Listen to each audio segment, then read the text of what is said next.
Naimbag nga malam kinyayo. Naimbag nga malam. Naimbag nga malam. Good afternoon. O magandang hapon sa Tagalog.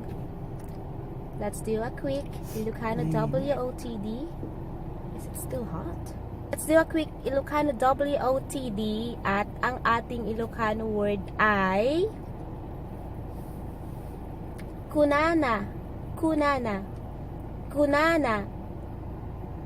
So, Mudra, what's Kunana? What he said. What is Kunana? Kung anong sinabi. Kunana What he means said. he said or she said. Or in Tagalog is sabi niya. Sabi niya. Kunana. Example, let's have one example. Mangan kan kunana. Mangan kan kunana. Let's say someone told you or someone said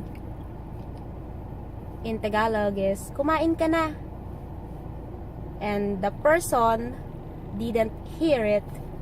So you might wanna say mangan kan kunana or kumain ka na, sabi niya. Kumain ka na, sabi niya.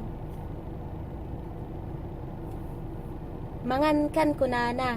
Wala na example. That's it. That's it. Time to go home. Napintas ka, Kunana. Yeah, that's another example. So, example from Mudra. Napintas ka, Kunana. Maganda ka, sabi niya. Maganda ka, sabi niya. He said or she said, you're beautiful. Maganda ka, sabi niya. Or, napintas ka, Kunana. Napintas ka, Kunana. So, that's it. That's all for our Ilocano WOTD.